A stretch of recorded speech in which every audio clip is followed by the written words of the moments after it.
A nivel del Nuevo Testamento, el libro de los Hechos nos enseñan qué hacer.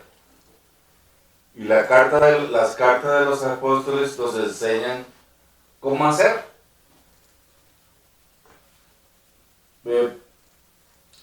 Hoy vamos a tratar, en esta serie de 5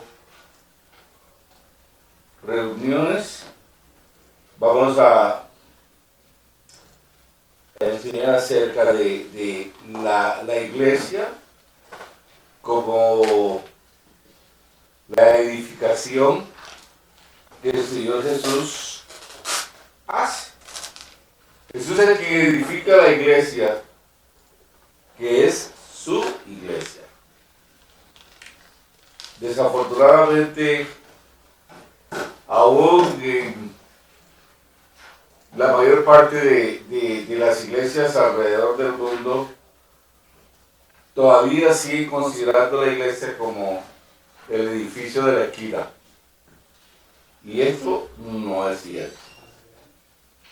Nosotros como cristianos debemos de tener supremamente claro qué es realmente la iglesia y quién la edifica. En el libro de Mateo, en el Evangelio de Mateo, capítulo 16, versículo 18,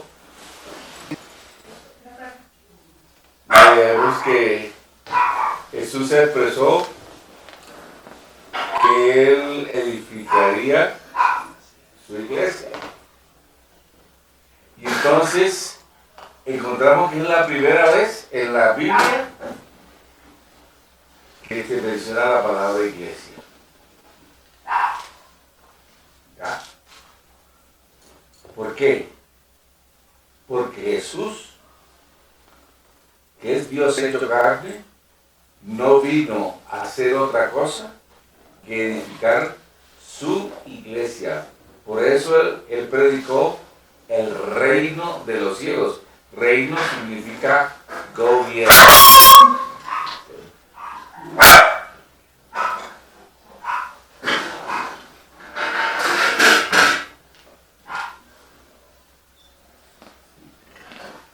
Reino significa gobierno, ¿verdad? Entonces hemos venido insistiendo en esto porque mientras nosotros no tengamos claro qué es la iglesia y qué es el reino, estamos viviendo realmente una vida religiosa. ¿Sí? Es como si nos preguntaran, ajá, ¿y usted es miembro del PRI? Sí, yo soy miembro del PRI, pero ¿ay, qué es el PRI? Uno sabe. Ah, no, fue que mi papá era simpatizante del PRI, yo soy del PRI. No podemos hacer eso con respecto a la iglesia, porque esa es nuestra identidad, eso es lo que somos. El domingo pasado en la colonia azteca enseñamos fundamentalmente lo que es la iglesia, Mateo 16, 16.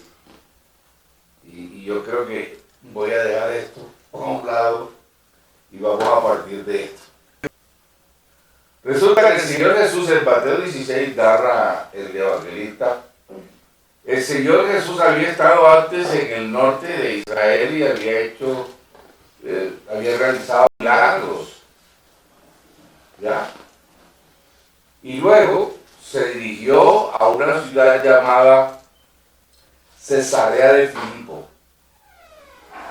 Cesarea de Filipo fue una ciudad que fue construida en honor a Claudio César para exaltar el poderío y el resplandor del Imperio Romano. Y entonces, allí en esa ciudad de Cesarea de Filipo, había una cueva que tenía un letrero en la parte superior, narra el historiador José, que decía: esta es la puerta del Hades. El Hades es el lugar donde estaban los muertos, o sea, el infierno. O sea, el Hades, literalmente, ellos la concebían como la puerta del Hades, la puerta del infierno. Y entonces lo llevó allí. Y les preguntó Jesús, mientras enseñaba, le preguntó a sus discípulos: ¿quién dicen, qué dicen ustedes, vosotros, es el Hijo del Hombre? O sea, él les estaba diciendo: ¿quién soy yo? Y algunos respondieron: tú eres el Juan el Bautista, el espíritu de Juan el Bautista. Otros dijeron: no, Elías. Y otros respondían: no, quizás alguno de los profetas. ¿Verdad? Pero nadie tenía una idea exacta de quién era Jesús. Habían comido de los peces que había multiplicado de los panes. Entonces, ¿por qué les respondían que él era el espíritu de Juan el Bautista o Juan el Bautista? Recuerden que Herodes había hecho decapitar a Juan el Bautista y temía que él hubiese regresado. Otros decían que Elías, el profeta Elías, porque los profetas menores hablaban de que en los últimos tiempos vendría el espíritu de Elías. Y Jesús tenía el espíritu de Elías, porque haría volver el corazón de los padres a los hijos y el corazón de los hijos a los padres. ¿Verdad? Aún hoy día, los judíos, cuando celebran la Pascua, en la mesa reservan un sitio para Elías y envían al niño más joven de la casa para que se pare en la puerta y anuncie cuando Elías llegue. Otros decían que Juan el Bautista era un profeta. ¿Por qué? Recuerden que cuando él estuvo conversando con la samaritana, le dijo que le tuvo una palabra de ciencia. ¿Recuerden? Y le dijo: tráeme a tu marido. Voy a parafrasear: tráeme a tu marido. Y ella le respondió: no tengo marido. Jesús le dijo: llega dicho, porque has tenido 6 maridos y el que vive contigo no es tu marido. Entonces, sí, me parece que eres profeta. Entonces nadie sabía exactamente quién era Jesús. Y los habían escuchado su enseñanza. Y habían comido del pan y los peces, como dije antes, que había, por los milagros que había hecho. ¿Verdad? Pero Pedro tuvo la revelación. Y le dijo: tú eres el Hijo de Dios, el Hijo del Dios. Tú eres el Cristo, el Hijo del Dios viviente. La palabra Cristo es griega, no es hebrea. Cristo es la traducción de Mesías. El Mesías es, el rey ungido. ¿Ungido para qué? Para servir. ¿Ya? Aún los judíos esperan ese Mesías, ese rey ungido, porque no creyeron en Jesús.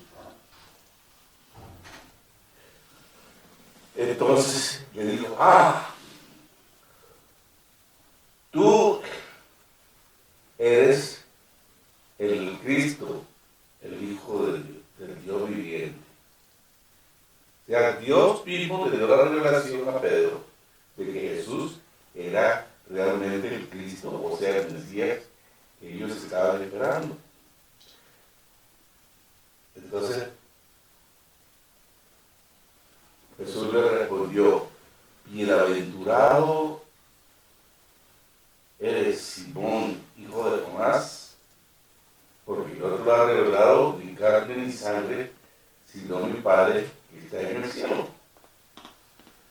Tú eres Pedro, que significa una piedra, y sobre esa roca, o sea, la revelación que tuvo Pedro, edificaré mi iglesia. Entonces es la primera vez que se menciona la palabra iglesia. Pero entonces, ¿qué es la iglesia? ¿Qué es la iglesia?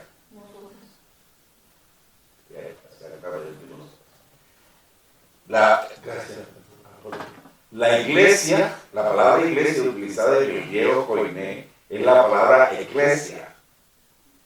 Es la palabra iglesia en español y inglés, en francés, etc. Bueno, ¿qué es la iglesia? Entonces, la palabra eclesia tiene varias acepciones, eso quiere decir varios significados. Uno de esos significados es los llamados. Otro significado, los convocados. Otro significado, los sacados fuera. Y tiene otra acepción u otro significado y ustedes van a elegir cuál es lo que realmente significa iglesia en nuestro contexto. La iglesia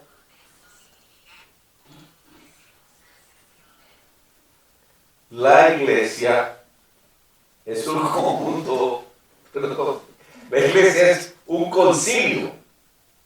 Un concilio es una entidad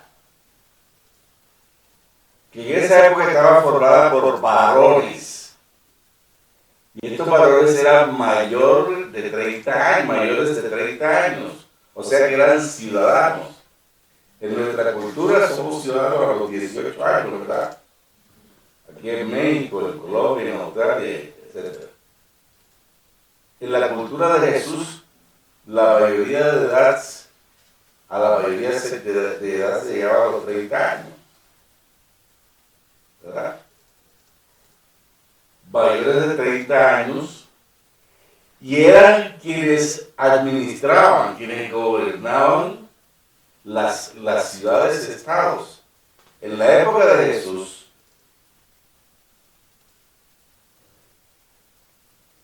la división política estaba constituida en ciudades-estados. Nos decía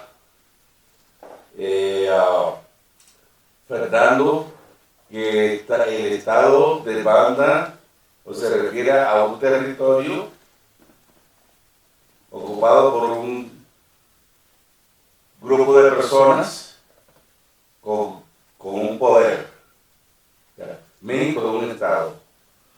Pero estas no eran estados formados por regiones, sino la ciudad misma era un estado. Por ejemplo, el Vaticano hoy en día es una ciudad-estado. Mónaco es una ciudad-estado. Liechtenstein en Suiza es otra ciudad-estado. Entonces, estas ciudades-estados eran administradas, eran gobernadas por una iglesia, o sea, un conjunto, o un concilio, o un grupo, o un ente, formado por mayores de 30 años, que tenían como funciones, número 1, declarar la guerra o la paz a otras ciudades-estados. Número 2, elegir los magistrados, o sea, los jueces. Número 3, organizar el sistema tributario de los impuestos. O sea, la administración. Entonces, cuando Jesús dice, edificaré mi iglesia, ¿ustedes creen que se estarán refiriendo que iban a construir un edificio? No. ¿Sí? Porque son unos llamados, unos convocados, ¿para qué? Para administrar. Por eso Jesús vino a predicar el reino de los cielos, o sea, el gobierno de los cielos. Y ese gobierno iba a ser ejecutado o llevado a cabo por la iglesia. O sea, por eso llamado o convocado. ¿Sí ven? Entonces la iglesia no puede ser un edificio. Simple y llanamente. Ahora, iba a administrar un reino, obviamente. Pero ese reino, como dice el Romanos 14 y 17, no es comida ni bebida, sino justicia, paz y gozo en el Espíritu Santo. O sea, que el reino no son actividades ni celebraciones, sino simplemente la administración. ¿Cierto? Eso lo encuentran en el capítulo 16 de Mateo. Bueno, de lo que él estaba hablando, ¿no? Entonces, Jesús dijo, edificaré mi iglesia, o sea, edificaré este cuerpo para administrar el reino. Bien, hasta ahí estamos claros. Bien, en el Antiguo Testamento, o sea, antes de la venida de Cristo, en el Antiguo Pacto, Dios hablaba al pueblo a través de los profetas. Dice Hebreos 1, del 1 al 2, eso lo pueden leer ahí en la casa. Hebreos 1, 1, 2 dice que en el Antiguo Pacto Dios hablaba por profetas, pero ahora, o sea, en un nuevo pacto en el que estamos, habla a través de qué? A través de el Hijo. ¿Quién es el Hijo? Jesús. ¿Quién es Jesús? Dios mismo, hecho gloria de Dios por nosotros. Entonces, ¿quién edifica la iglesia? O sea, ¿quién organiza, quién estructura este cuerpo consultivo, este cuerpo de gobierno? Pues Jesús mismo. ¿Cierto? Hebreos 3, por favor, anoten las citas bíblicas y en las casas, yo más o menos aquí le digo de qué se trata. Capítulo 3, versículo del 1 al 3, dice, considerad al apóstol y sumo sacerdote de nuestra profesión, Cristo Jesús. O sea que Cristo es apóstol y es sumo sacerdote. Vamos a explicar qué significa cada una de esas cosas. La palabra apóstol se deriva del griego apóstolos. Es un nombre sustantivo. Y este nombre sustantivo apóstolos significa, se deriva del verbo apostelo, que significa enviar. O sea que el apóstol es uno que es enviado por alguien superior a él, con toda la autoridad del que lo envía, para hacerlo conocido, para representarlo, ¿verdad? Entonces, Jesús es apóstol porque Dios Padre lo envió a él, ¿para qué? Para presentarnos al Padre.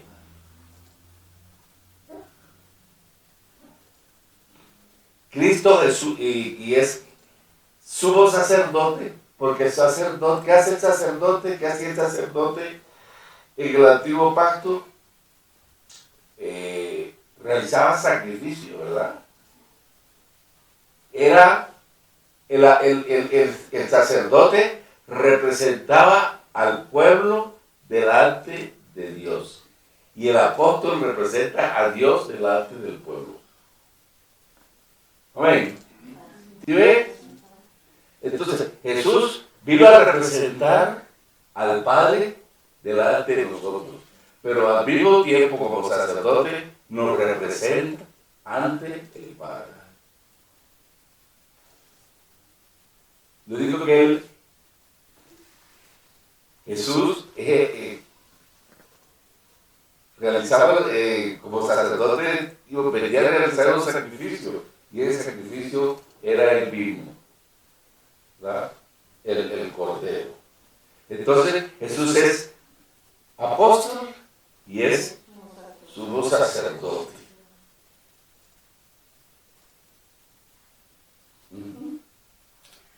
Bien, entonces la iglesia estaría formada por ¿quiénes? Por aquellos que creyesen en que Jesús era el Hijo de Dios, que vino a traernos el mensaje de salvación de parte del Padre.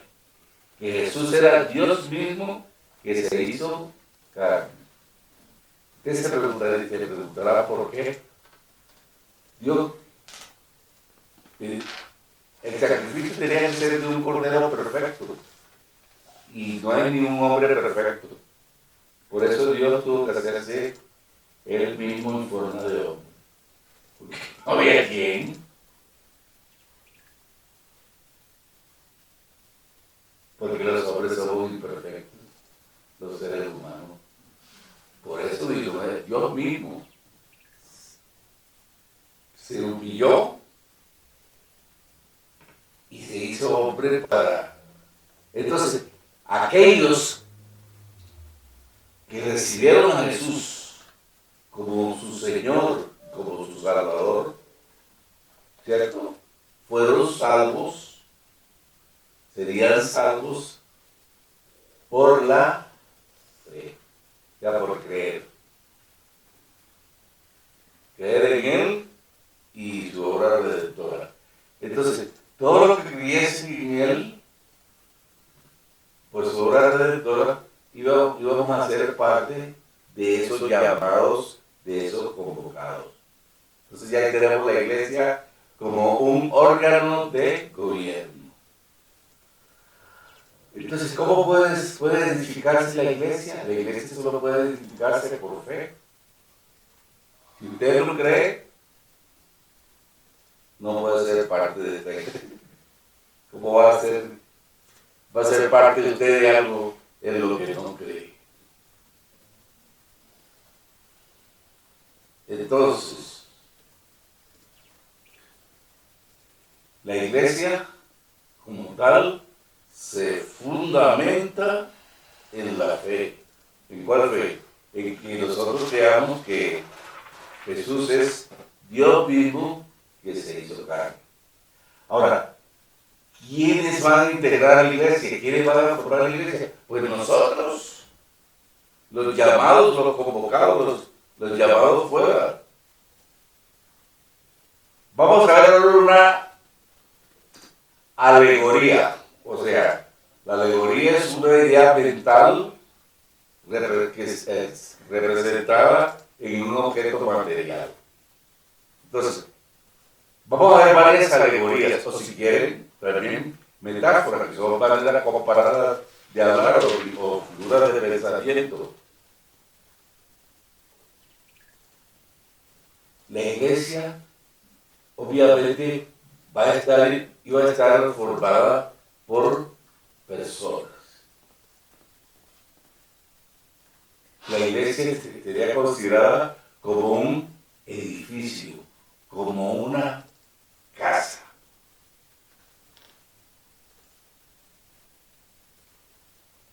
¿Ya? Cuando Pedro tuvo la revelación de que Jesús era el Hijo de Dios, del Dios viviente, el Cristo, el Hijo de Dios viviente. Jesús le respondió, ¿te acuerdas que yo dije? Bienaventurado eres Simón, hijo de Jonás, porque no te lo reveló ni carne ni sangre, sino mi Padre que está en el cielo. Tú eres Pedro, si eres una piedra, y sobre esa roca, ya la declaración de que eres el Cristo, edificaré mi iglesia. Entonces, ahí tenemos el edificio. ¿Ya? Pedro es una piedra, digamos con un ladrillo. En esa época pues, se construía con ladrillo, con piedra, con roca, con piedra. Entonces, sobre esa roca, tú eres una piedra. Entonces, a partir de Pedro, se iba a edificar la iglesia como edificio, ¿no? De una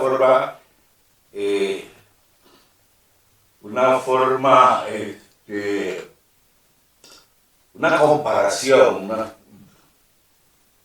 una manera de decir las cosas, de compararlas.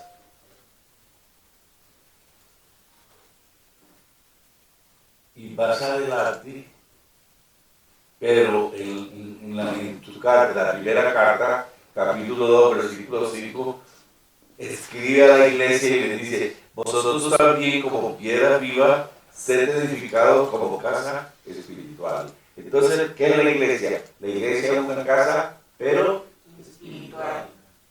Entonces, una casa que en vez de estar formada por piedras, por minerales, está formada ¿por qué? Por personas. Entonces, ¿para qué se reúnen todas estas personas que forman esa iglesia, que forman la casa? ¿Para qué sirve una casa? Para vivir. Para vivir.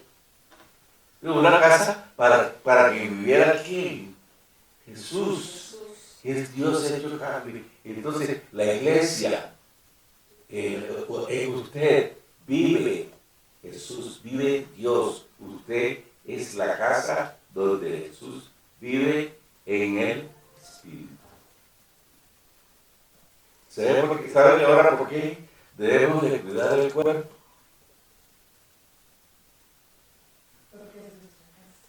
Porque es la casa del Señor. Por eso todo pecado, todo pecado que se realice fuera de la carne, fuera del cuerpo, vaya y vuelva. Esto no quiere decir que hay pecado venial y pecado capital, no. Pecado es pecado. Pero el pecado que uno comete con su cuerpo es tenaz. ¿Por qué? Porque en nosotros, como iglesia, mora Dios en el Espíritu. Un ejemplo para Silvia. ¿Cuál sería? ¿Cuál sería? Que le demos, que le dé el ejemplo de lo que se está hablando. ¿En qué sentido? Hay una buena pregunta. ¿De que hacemos cosas? El pecado. Pecado por el cuerpo. Sí. Wow.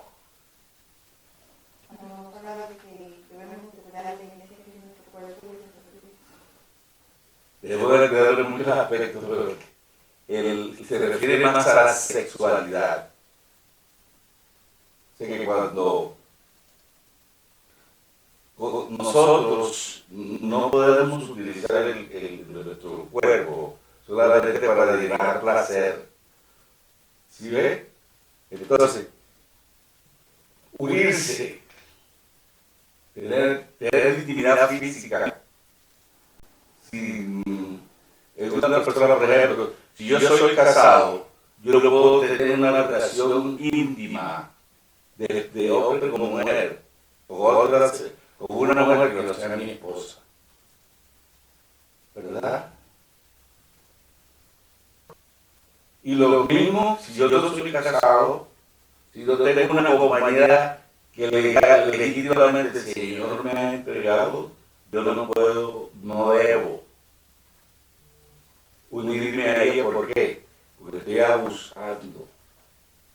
Estoy utilizando indebidamente mi cuerpo. ¿Por qué? Porque yo soy la iglesia, yo soy el lugar donde Dios habita. ¿Sí ves? Ni puedo tomar drogas, ni puedo tomar alcohol, o sea, embriagarme. ¿Por qué? Porque estoy haciendo un mal uso del cuerpo y es comer mucho. A eso también. La gula.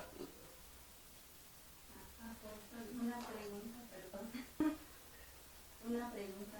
En una ocasión yo comenté, hice un comentario que no debemos de tomar alcohol, porque pues nuestro cuerpo, pues, yo lo expliqué a la mejor manera. Claro. Dije que nuestro cuerpo es sagrado para Dios. Claro. Y pues no podíamos tomar alcohol. Por lo que no podemos es embriagarnos. Ajá. ¿Sí ves? Ajá, y luego me comentó, dice, pero si Jesús hizo el mismo vino, dice, en una fiesta. Ese es el cuarto de los borrachos. Es que sí se puede, pero no puedes ya excederte. Lo que no debes es embriagarte. Una copa, 2 copas, 3 copas. Si te puedes tomar 5 copas y no te embriagas, gloria a Dios. Ah, Pero si con una te embriagas, no tomes. no, pues sí. Porque no es la cantidad, sino es el hecho de embriagarse. Ah, ya. ¿Sabes por qué? Porque cuando uno se embriaga, obviamente pierde todo freno inhibitorio. O sea, freno inhibitorio. Es decir, que uno pierde el control. ¿Ya? Entonces, cuando el alcohol, hay gente que cuando toma alcohol necesita fumarse un tabaco de marihuana o meterse un pase de perico, ¿sí ve? O tomarse una pepa, que se yo, éxtasis, o fornicar. Entonces es como abrirle la puerta, Sí. ¿entiendes? Pero tomar no. Ah, ok. Pues por eso Jesús, ¿cómo se llama? Que la gente acompañaba el vino y tomaba moto para alegrarse, ¿verdad? Ajá. Pero el que está embriagado, si se embriaga, pierde daño. Todo es permitido, pero no todo. Ajá. Ahora todo Todo es medio lícito, pero no todo te conviene. Pero gracias por tu pregunta. Ya sabes, ¿verdad? Al que sabe hacer lo bueno y no lo hace, le he contado por pecado. que le llamó la atención de que usted dijo que el pecado es que nace. O sea, salir del pecado está a la puerta. Y uno, si es débil, uno cede. Claro. Pero ya se hace un hábito, ya se hace, y uno dice, bueno, que me dijeron que eso no es pecado, pero si la palabra de Dios dice que debemos, que los adúlteros, los borrachos, los homicidas y todo no tienen parte en el reino de los cielos, entonces la palabra de Dios lo dice, que como iglesia nos tenemos que guardar de todo eso. Claro. Eso es. Por eso, esto no es fácil. No. Esto no es fácil, por eso dice que persevera hasta el fin. Puede vivir correctamente 47 años, pero en un día te puedes quitar. Puedes detectar los 45 años. Pero bueno, entonces,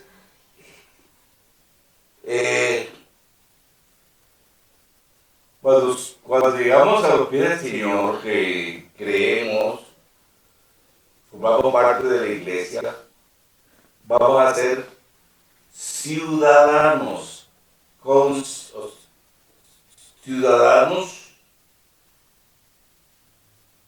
y vamos a ser miembros de la familia de Dios. Entonces, fíjate, ya casa tiene 2 connotaciones. Casa, el edificio, y casa a la familia. ¿Sí ve? Vamos a ver la connotación de familia. Jesús dice, la palabra dice que Jesús sobre su casa, la cual casa somos nosotros. ¿Cierto? Entonces, la casa tiene dos significados. El lugar donde vivimos, donde habitamos, y la familia. En una familia que hay padres, madres, hermanos. ¿Sí ve? Entonces, ya vamos a otra connotación. Y es que somos la familia de Dios. Por eso nosotros somos hermanos en la fe. Creemos lo mismo y tenemos un mismo Padre. Entonces, número uno, somos conciudadanos de la misma ciudad y somos miembros de las mismas familias. Y como familias, como casa, somos edificados bajo el fundamento de los apóstoles y profetas. Recuerden que los 5 ministerios, no voy a detenerme en eso porque ya lo deben saber. Cada ministerio tiene una función, ¿verdad? Sí. Entonces, Pastor. los apóstoles y los profetas son quienes, sobre los cuales está edificada la iglesia, siendo Jesús Cristo la roca.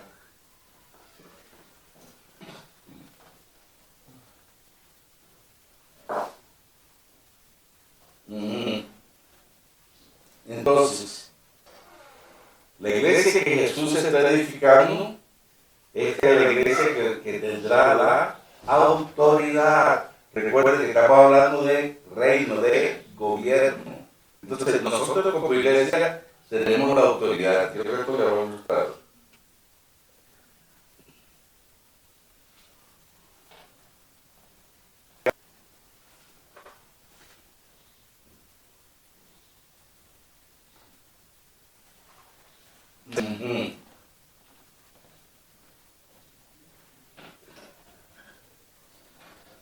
Jesús dijo, las puertas del Hades no prevalecerán contra la iglesia, o sea, contra nosotros. ¿Qué significa puertas? Puertas es el lugar de autoridad. ¿Cómo así que de autoridad? Pero recuerden que Jesús vivió en una cultura hebrea, una cultura judía, una cultura israelita. En la cultura judía, los ancianos que ejercían la autoridad se sentaban en las puertas de la ciudad. Por la ciudad siempre estaban, digamos que amuralladas, tenían murallas alrededor para protegerse los enemigos. Bueno, en esas puertas donde se entraban y se salían de la ciudad, ahí se sentaban los ancianos y las personas que estaban en autoridad. Entonces se refiere a las puertas, o sea, el lugar de autoridad, la autoridad. Y el Hades, pues es el infierno, o sea, Satanás, el diablo y su corte. Entonces, prevalecer significa vencer. Quiere decir que las autoridades del infierno no vencerán a la iglesia.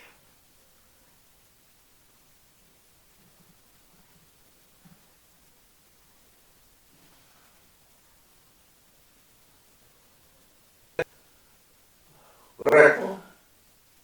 Entonces fíjense, ¿por qué? Jesús le dio las llaves, ¿te acuerdas que Jesús le dio la llave a Pedro? O sea, las llaves es otro símbolo de autoridad. Le digo a Pedro en Mateo 16, 19, y a ti te daré las llaves de los cielos. y todo lo que atares en la tierra será atado en el cielo, y todo lo que desatares en la tierra será desatado en el cielo. Atar y desatar significa condenar. Nosotros tenemos la autoridad.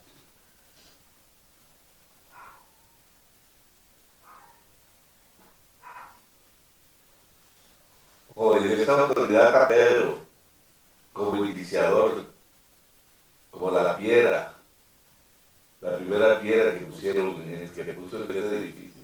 Pero nosotros tenemos la autoridad. ¿Cierto? Esta autoridad está representada por las llaves. ¿Y qué abre las llaves? ¿Qué cosas abren las llaves? Las puertas.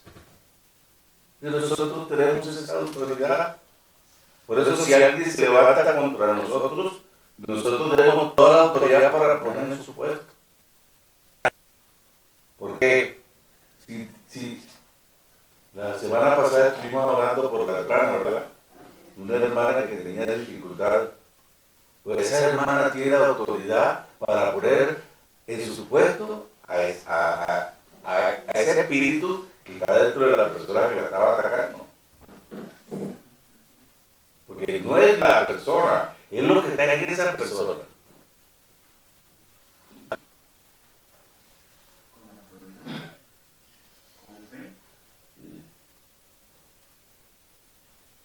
Entonces el Señor Jesús le estaba entregando a Pedro y a nosotros esa autoridad para liberar o mantener la cautividad de la persona. Esto lo vamos a ver en el otro capítulo, Dios mediante en 8 días. ¿Ya? Entonces, Pedro, como apóstol, él desarrolló esa autoridad. Recuerden que cuando Pedro pasaba con Juan y otros apóstoles que llegaban de la oración, aún la sombra curaba a los enfermos. ¿Por qué? Porque en esos enfermos había un espíritu de enfermedad.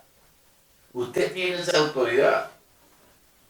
Si no la ejerce, es cuento suyo.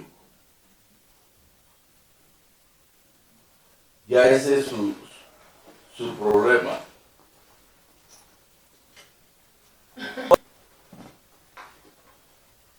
Entonces tenemos la iglesia, la casa, la iglesia, la familia. Vamos a ver ahora la iglesia como el cuerpo.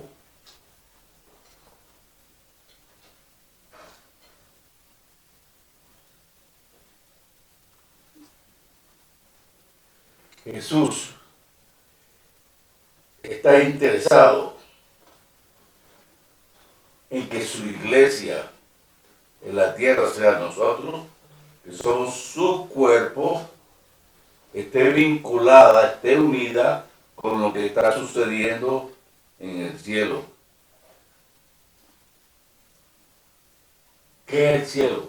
El cielo es el lugar donde Jesús gobierna. ¿Cuál es el cielo? Si su casa gobierna Jesús, ese es el cielo.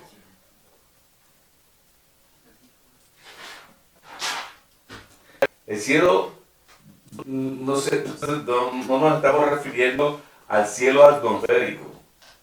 Nos estamos refiriendo al cielo como el lugar, no un lugar geográfico, no como un lugar espacial, sino un lugar espiritual.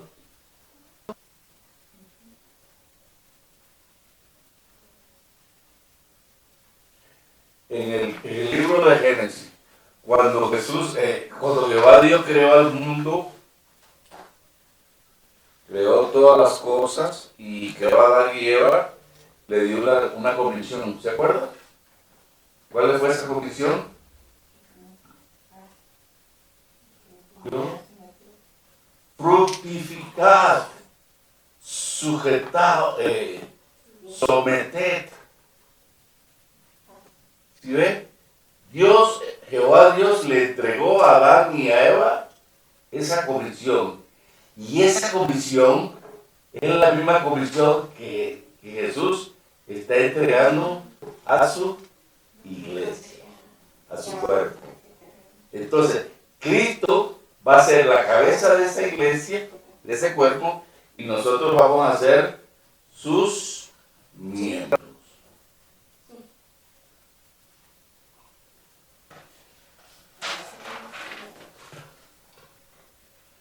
Termino.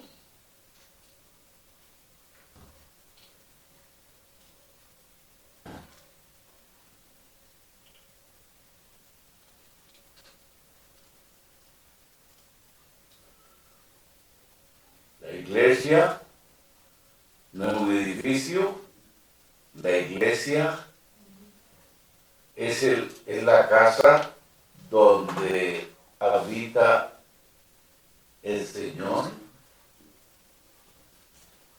Es una casa espiritual. La iglesia es una familia. La iglesia es un cuerpo administrativo. Y la iglesia es el cuerpo. Eso es lo que somos.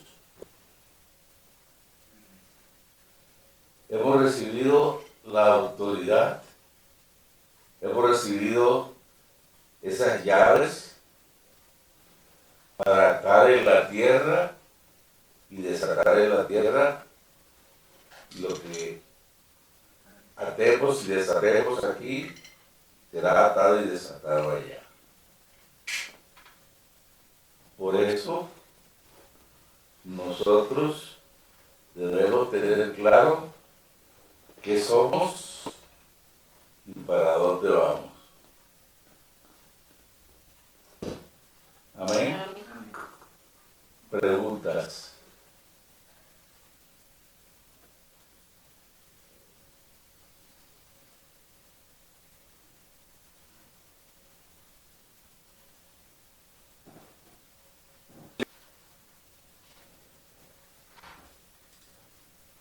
¿Alguna inquietud? Ustedes tienen la costumbre de hablar todos al mismo tiempo. Por eso la importancia, si somos una iglesia, somos una casa espiritual, la importancia de permanecer en unidad. Sí, correcto. Jesús les dijo, cuando oró por nosotros acá le dijo, Señor, que ellos sean como tú y yo, somos uno. Es la unidad. Unidad viene de uno. Por eso tenemos que estar en el mismo espíritu, creer lo mismo y actuar lo mismo. Las denominaciones, en vez de unir, tú haces todo lo contrario de su lado. Porque todo uno piensa en una cosa. Yo creo que fue ayer que les dije. Ayer fue. Anoche no fui. Que lo que estamos.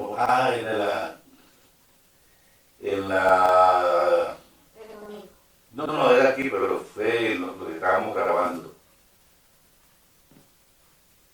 Que los bautistas, las asambleas de Dios, los presbiterianos, los de la, ¿cómo se llama? Los nazarenos, los pentecostales, que son las four corners, cuadrangulares.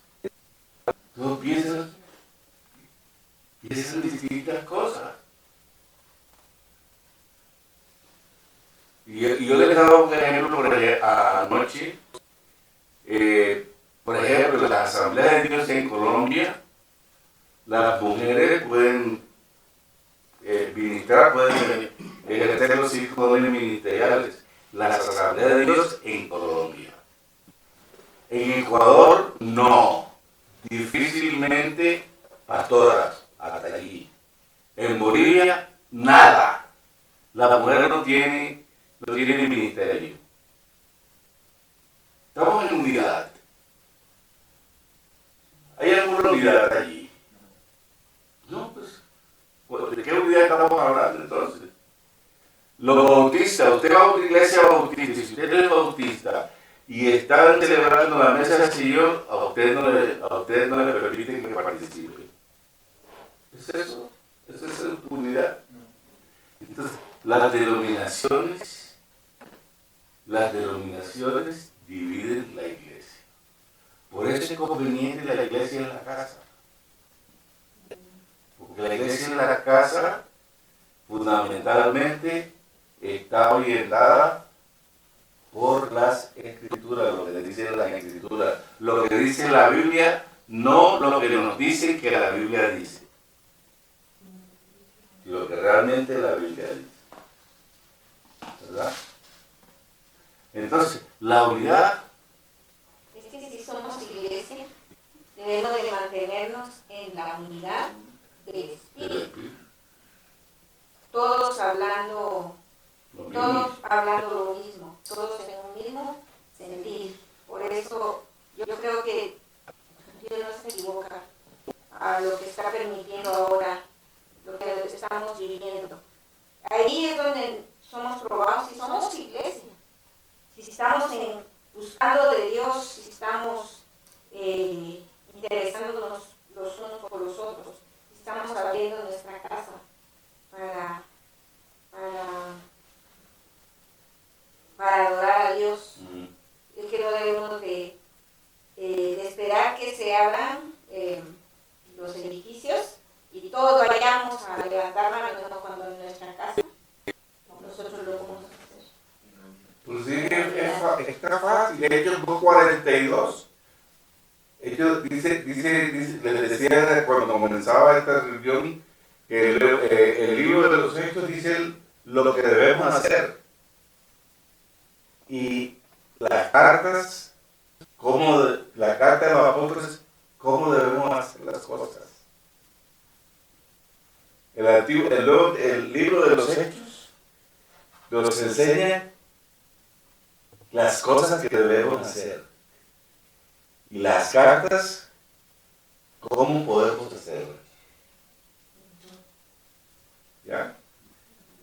Entonces fíjense, dice que Hechos 2:42 dice que y perseveraban, o sea que se mantenían. Perseverar de mantenerse. ¿En qué?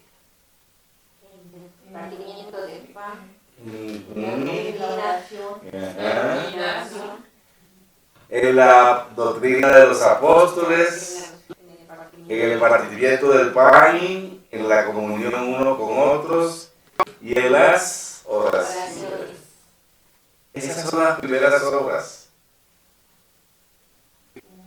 ¿Te acuerdas que cuando el ángel le dijo a la iglesia, y no me acuerdo cuál iglesia fue, y que tengo cosas contra ti que has dejado de hacer, que has olvidado tu primera amor y que has olvidado las primeras obras? Las primeras obras son esas.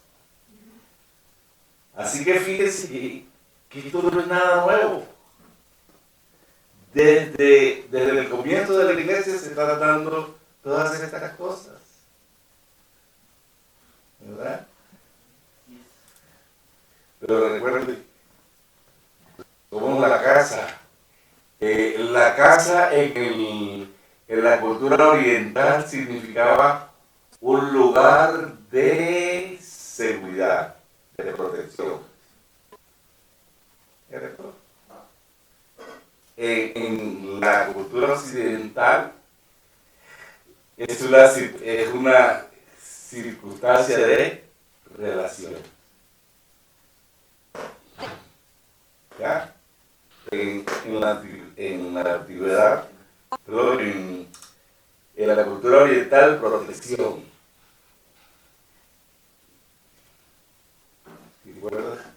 ¿Te acuerdas cuando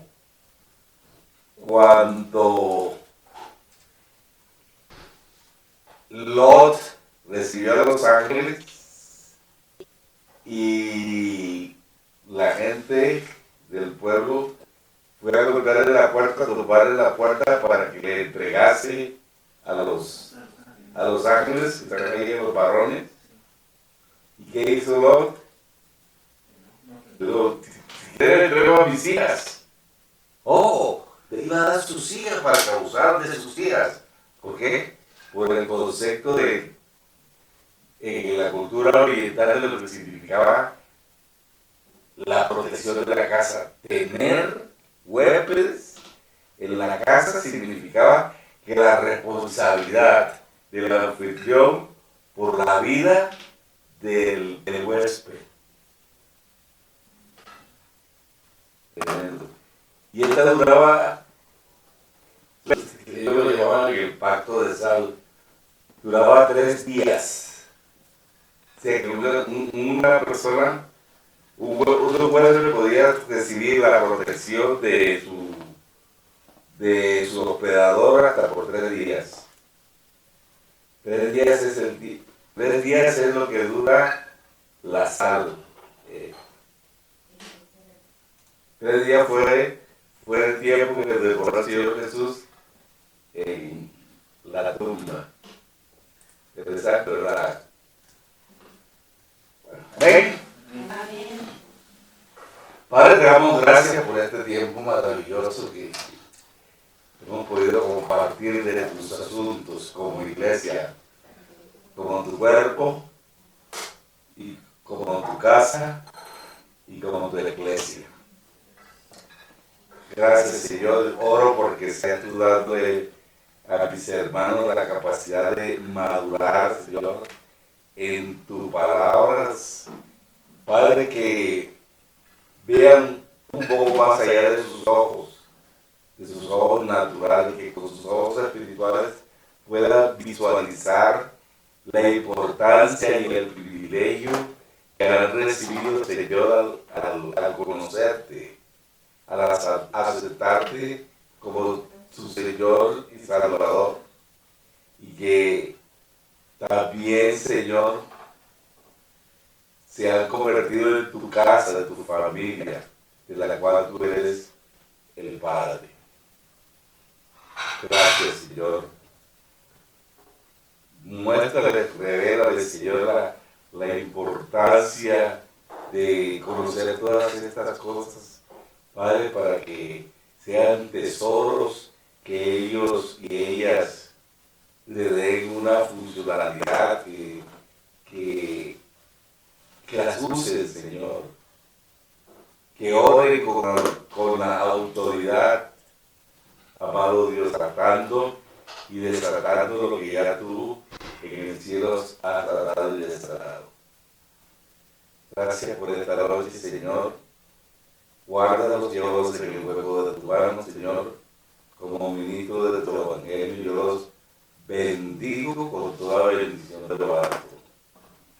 Y oro, Padre, porque tu Espíritu se revele en ellos. Oramos en el nombre de Jesús.